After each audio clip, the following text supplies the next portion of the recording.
avec yes. C'est notre moment. Dites oui aux actualités dans votre journal TV.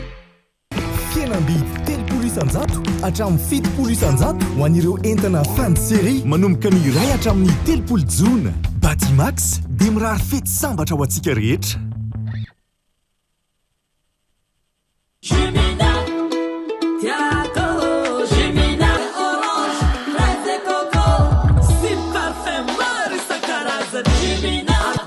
Mety amina manolotra ho anao ny vaovao. Salama tompoko, tonga soe tamin'ny Pegasus e. Zahay dia mamokatra kidoro vita avy amin'ny mosy. Tena mateza, voanja fiafy. Manolotra anao ny vaovao.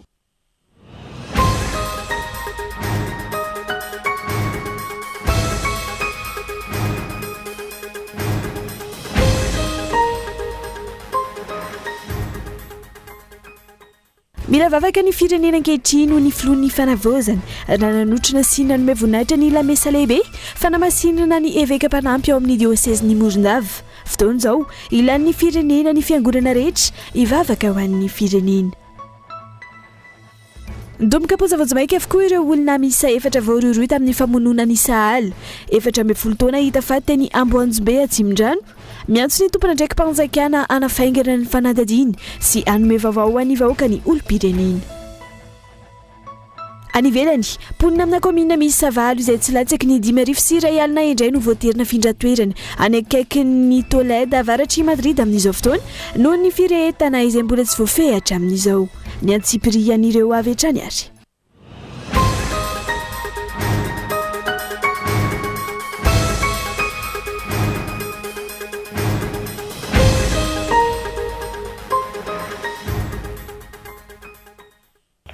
Manatitra ny araba tompokilasy tompovavy tonga soindray atao anatin'ny fampahalalam-baovao ny fahita lavitra kolo amin'ity alaity manasanao anaraka izany hatramin'ny farany anokafantsika ny fampahalalam-baovao mila vavaka ny firenena ankehitriny noho ny filohan'ny fanavaozana ny Repoblikan'i Madagasikara raha nanotrona sy nanome voninahitra ny lamesa lehibe fanamasinana ny eveka mpanampy ao amin'ny diosezeny Morondava. Fotoana izao ilan'ny firenena ny fiangonana rehetra hitondra-bavaka ho an'ny firenena ka eto Andriantsilavo. Ny tanteran'androany tao amin'ny katedraly Maria Manjaka Morondava ny lamesa lehibe nanamasinana ny pretra Andrianandrainy Jeannot Marcel ho eveka mpanampy ao amin'ny dioseze Morondava. Nanamafy ny filohan'ny fanavaozana ny Repoblika izay tonga nanome voninahitra ny lamesa lehibe tany an-toerana fa mila vavaka ny firenena amin'izao fotoana tsarotra lalovan'izao. Mangataka tena mangataka zao ny fotoana ilan'ny firenena vavaka satria mandalo fotoana hafahafa ny firenena amin'izao fotoana zao zavatra tsy inony saina mihitsy ny mandatsaka ain'olona noho ny fitiavakarena fitiavatena fitiavana ny fiainana zao tontolo zao.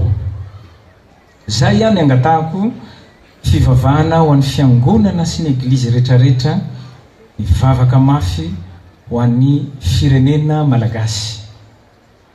Mandrisika anareo arseveka sy eveka mpanao raha masina rehetra atao amin'ny eglizy katolika ihany koa hitondra anjany vavaka zany ho an'ny firenena malagasy sy ho an'ny vahoaka malagasy. Nasiany filohan'ny fanavaozana resaka ihany koa ny laïcité de l'État ka nanamafisany fa izao ny fotoana ilaina ny fiangonana rehetra tsy ankanavaka hivavaka ho an'ny firenena. Nentanina ny vahoaka iray manontolo tsy ho kivy ary hivavaka ho an'ny mpitondra firenena sy ireo nomena andraikitra tsy ho voareboreby ny kolikoly sy ny afera maloto ka hitsinjo ny tombotsoan'ny beseny maro sy ny firenena iray manontolo. Nareo koa hivavaka ao anay satria ny fampianarany ray aman-dreny teo ny arseveka avy any Toliary dia mazava be fa tsy io tapadoa sy vonin'olona sy fandatsahan-dra io ihany ny famonoana olona fa ny risoriso mazava izy teo.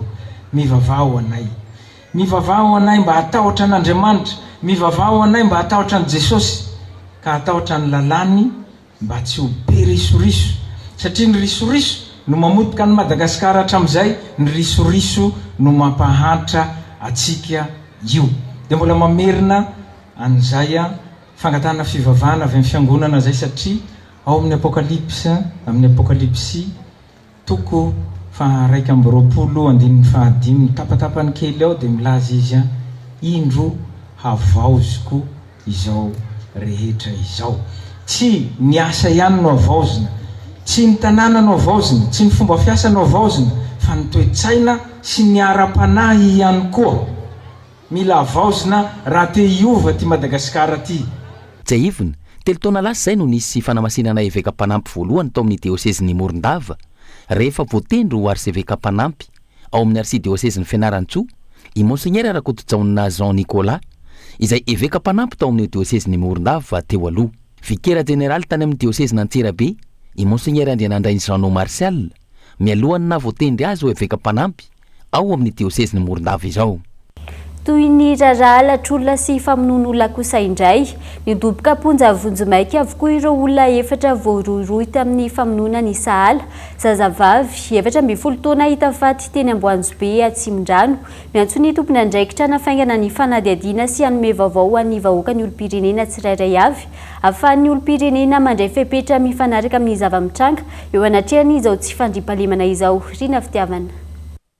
Nahiditra ponja vonjimaiky eny amin'ny fonjany Tsiafa ireo telo lahy voaroiroy tamin'ny raharaha famonoana ny Arahanitra Arivo ny sahala 12 taona ary vehivavy iray hafa nalefa eny amin'ny fonjana Tanimora araky ny didi-pitsarana ny voaka taoriny ny fitsarana azy ireo.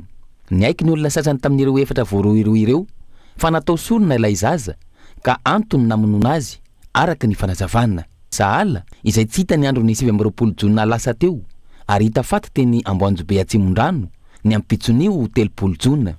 Nandritra ny fitsavana no nahitana ody sy zavatra maro ary ihany koa kahe mirakitra toromarika momba ny fanaovana sorona ka ahitana fanamariana toy ny mila sorona akola.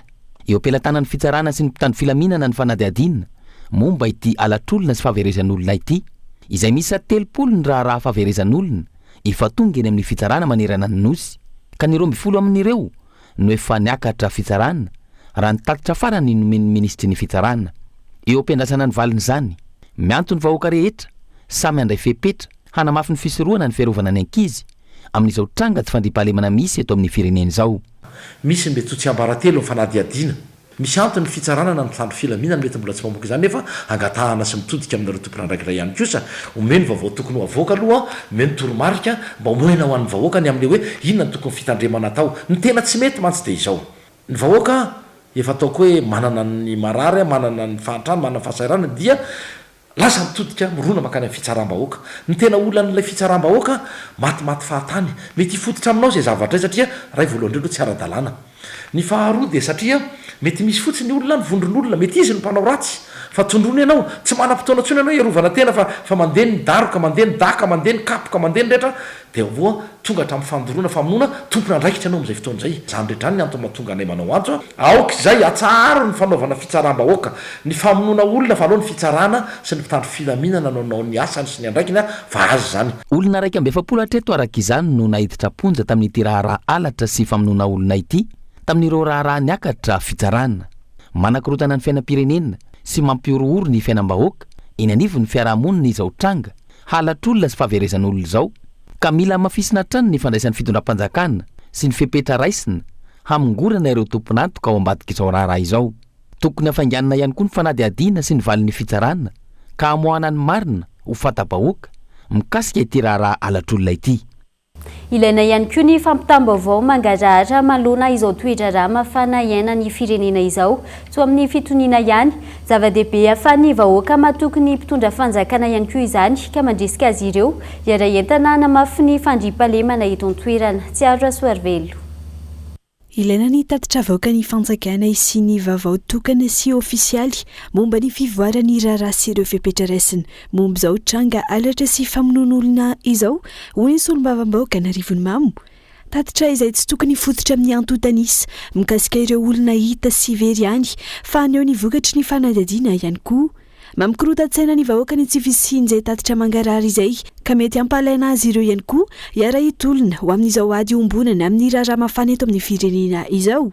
Ny tatitra mangarahara ihany koa no ahafahana manena ny atezeram-bahoaka toy ny fitsaram-bahoaka hoy ny fanehoan-kevitra. Ilaina mangarahara amin'ny fitantanana ny raharaha sahala amin'io satria tena miasa saina ny olona hoe iza marina nanao an'izao zavatra izao, inona no mety ho antony anaovany an'izao mba hahafahany vahoaka manampy mba hahafahany vahoaka misoroka ihany ko amin'izay zavatra mety hitranga ary mba hahafahany vahoaka manome information faran'izay aingana rehefa tena fatany hoe miainga vary amina zavatra ohatr' zao ka dia atao ohatr' zao ity trangana von'olona sy fankakeliny maro samihafa ity mba hahafahany vahoaka manavaka mivarotsy ny tsiparifary ary mba hahafahany vahoaka mametraka fifanampiana sy fiaramentana mba hanafoanana izao tranga matsiravina izao dia aoka re mba hanjaka amin'ny mangarahary entanina ny fanjakany entanina mba handray andraikitra ndray an-tanana faran'izay aingana fa tsy azo hodiny tsy hita na jerena fotsiny ny tranga sala amin'izao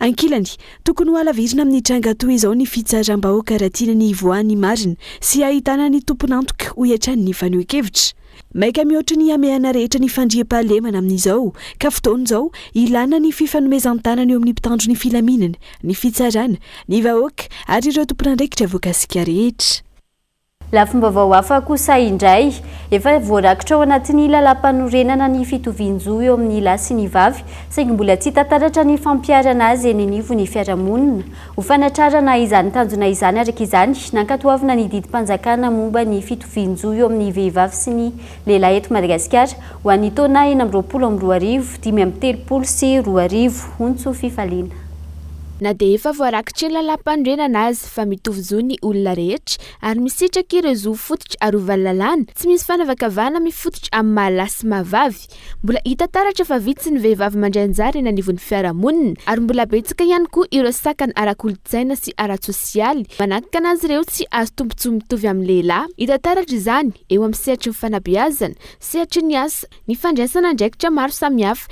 izay anisany mbola fanamby lehibe ho an'ny Madagasikara ny fanatanterana ny fitovian-jo eo amin'ny vehivavy sy ny lehilahy ho setrin'izay nolanina ny didim-panjakana akantoavana amin'ny politika nasionaly momba ny fitovian-jo eo amin'ny vehivavy sy ny lehilahy eto Madagasikara 2024 hatramin'ny 2030 entsentsaka kokoa ny fitondrana ny vehivavy raha eto amintsika fa amin'izao efa lasa mitovitovy kokoa zany zo lasa mivavy tamin'ny andro taloha hoe vehivavy zany ohatra ny hoe tsy navela nianatra ohatra zany fa ny lehilahy ihany navela mianatra vehivavy ihany koa ohatra hoe tsy mandova misy ihany fa ho an'izay mianatra ho an'izay manana hoe fomba entina fahavononana iarovana ny zomy manana fa ny tsy nianatra zany dia fanabadona mibetsaka ny eo amin'ny fiarahamonina zao ohatra ny hoe mamavan'ny olona zany raha vao hoe vehivavy no miteny kanefa ny amin'izao fiainan'izao zany tena hita hoe efa tokony efa manan-danja koa ny vehivavy zany satria ny vehivavy koa masakisaka miteny le izy koa tsy omeko tsiny aloha le lehilahy satria le vehivavy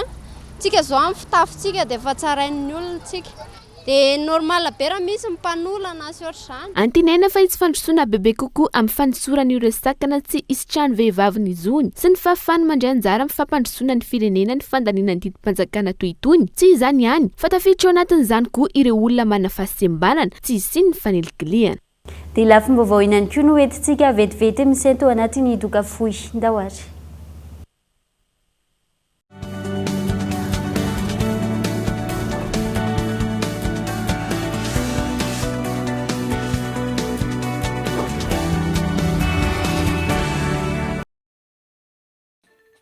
salama tompoko tonga soe tamin'ny Pegasus zahay dia mamokatra kidoro vita avy amin'ny mosy tena mateza voenja fiafy manitsy azon-damosina ary manampy amin'ny fitsaboana azy fonina azy safidianana tsy tiany bibikely io tsy mandray lelanafo azo andalorana azo atao conseil manakanapena mety boela gilet de sauvetage ary mbola misy tapi mahasolotsi amin'ny loko isan-karazany tsy mifidy toerana n'aiza n'aiza mahatapy soka mora diovina sady tsy matahotra rano nefa malefaka Pegasus koa dia mbola manana kanape sady fandrina ary isolant termika ilay mampangatsiatsika ny atitrano amin'ny andro mafana sy mihazona ny hafanana amin'ny andro mangatsika dia tonga varaliana fa misy refizety Tiago Jimina mangala etaetanaka manala etaeta itanao mpivatraretraretra meilleure qualité mitondra vitamine C Jimina ni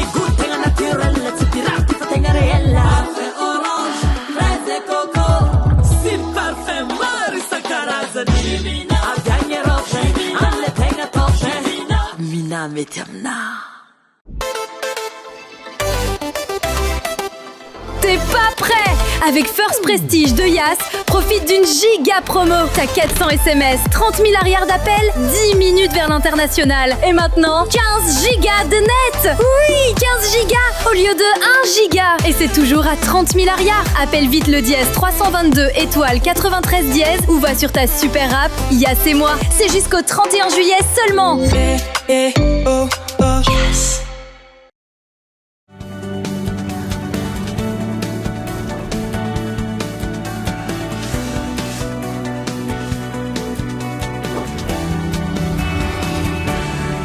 Tapany faharoa fampahalalam-baovao mbola manasanao hatrany anaraka izany hatramin'ny farany hanoizatsika ny fampahalalam-baovao taorian'ny fifanolanana teo amin'ny commune Siroptatitra namoaka didiny conseil d'état fa tsy misy antony tokony anakanana ny tukutuka na ny bajaja hiasa ao ambony vohitry Antsohihy tsy mbola nisy fampiarana nefa izany hatreto ka antony anairan'izy ireo sampandra maro samihafa voakasika iroso amin'ny fampiarana izany Gabin Eloano mitatitra ny Tsiprian'izay.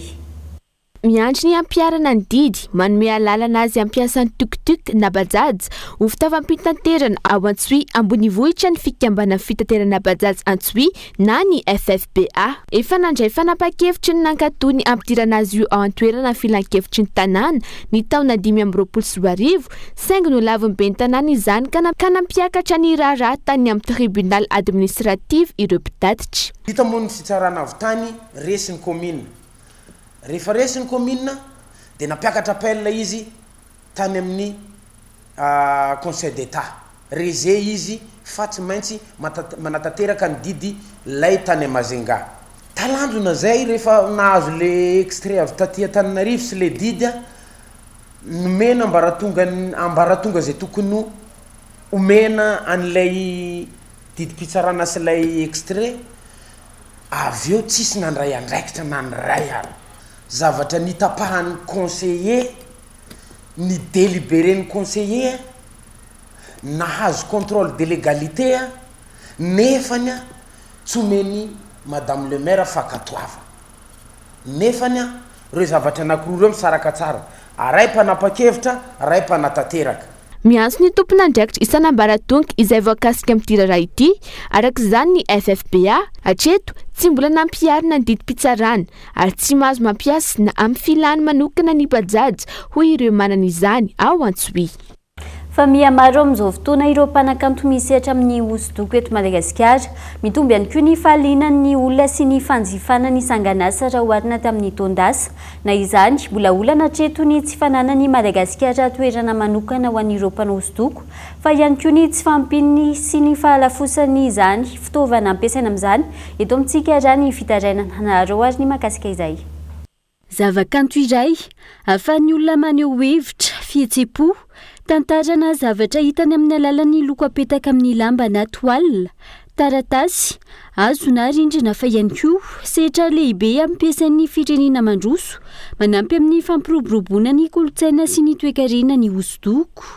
Maro ny fitaovana ampiasaina amin'ny famoronana sanganasa amin'ny hosodoko, isan'izany ny loko, borosy, ratsan-tanana sy ny maro hafa. Maro ihany koa ny karazana hosodoko, ohatra amin'izany ny hosodoko zava-misy na realisme, izay miezaka mampiseho zavatra araka ny tena endriny fa io ihany koa ny hosodoko ankisary na abstrait, tsy voatery ho zavatra tena misy fa mifantoka amin'ny loko sy ny endriny, ary ny hosodoko peizazy na tontolo, maneho ny natiora sy ny toerana iray ary ny hosodoko sarin'olona na portrait, ny hosodoko maneho hetsika sy fomba fiainan'ny olona amin'ny andavanandro. Mihamaro ireo mpanakanto misehatra amin'ity zavakanto ity indrindra ny eto Antananarivo renivohitra amin'izao fotoana, mitombo tsikelikely koa ny fanjifana raha ny fanazavana.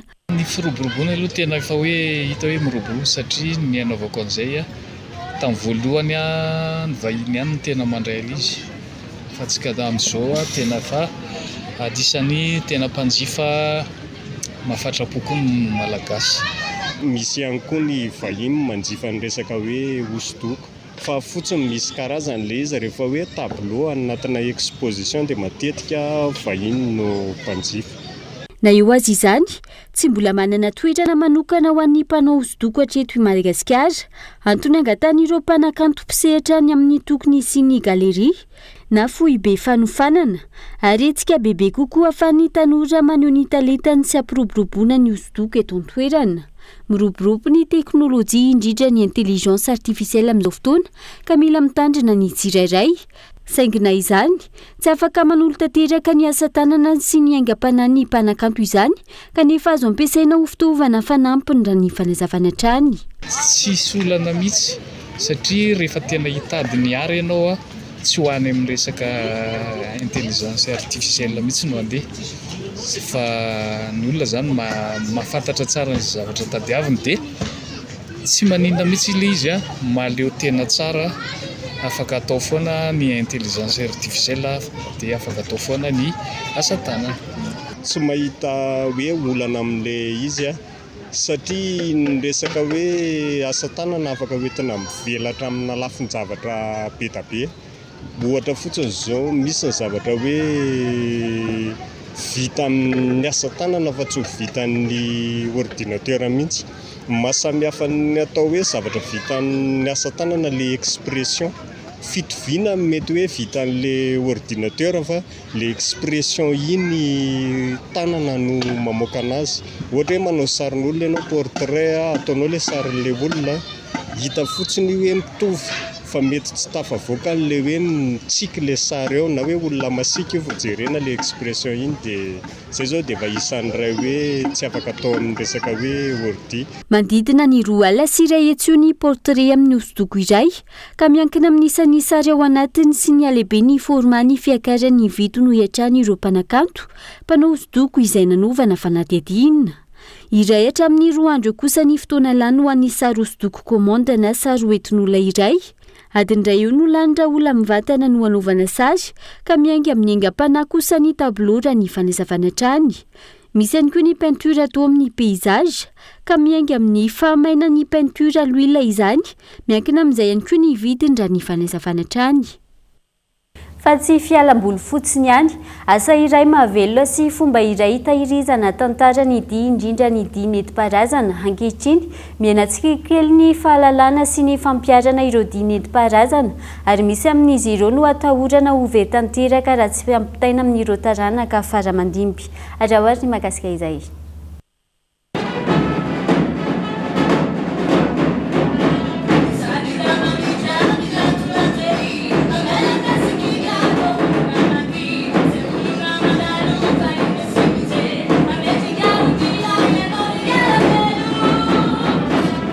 Antony asa mahavelona ny dihy fa tsy fakana fafinaretana fotsiny ihany. Mena tsikelikely nefa ny fahalalana sy ny fanao momba ireo dihy ireo, indrindra ny dihy nentim-paharazana. Misy ihany koa ireo atahorana ny anjavona ankehitriny.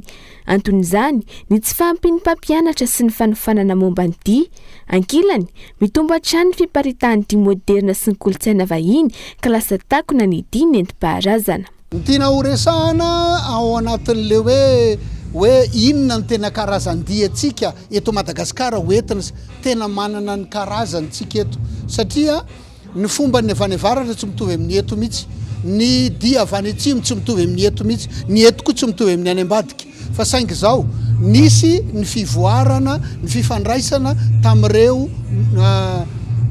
tany ao akaikintsika ao Afrika na ny fivoarana tamin'ny télévision sy ny sisa dia ny somary mifangaro dia lasa tsy hitatsika le izy. Ity festival dabolatsaka ity dia ampisehoana indrindrindrindra koa ireo zay atsika eto toerana tena gasy atsika eto Madagasikara aleo iseho tena iseho araka ny tokony ho izy. Ny rosoana araka izany etsika fampisehoana sy fampafantarana ireo dihy na ny festival dabolatsaka nanomboka omaly hatramin'ny 2 aogositra tanjona amin'izany ny ampiroborobo ny dihy anomezana sehatra ireo mpandihy eo ihany koa ny ampafantarana ny kolontsaina malagasy eto an-toerana sy any ivelany.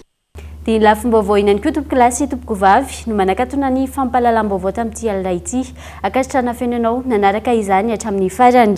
Izy ihany koa ny aorian'izao fampahalalam-baovao izao ny fandarana manokana iarana amin'ny ministry ny tanora sy ny fanatanjahantena iresana manokana mahakasika ny fikonan-doha-pirenena ny raharaham-pirenena amin'ny ankapobeny ary ny tontolon'ny fanatanjahantena koa manasanao anaraka izany aorian'ny fampahalalam-baovao veloma tompoko.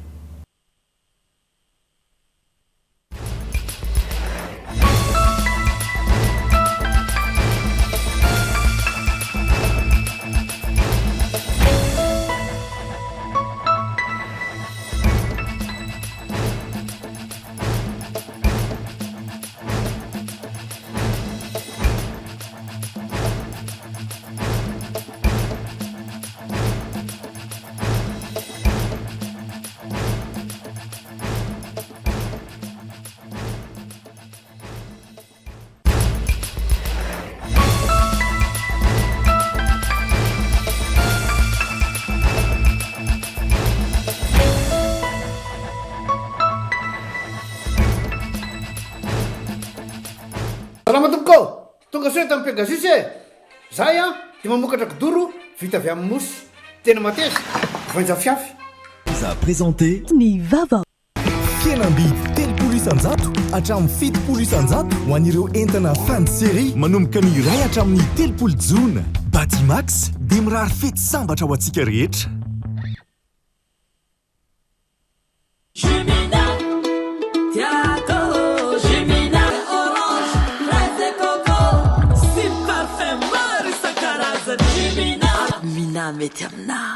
Nanolotra ho anao teo ny vaovao. Avec Yes, c'est notre moment. Dites oui aux actualités dans votre journal TV.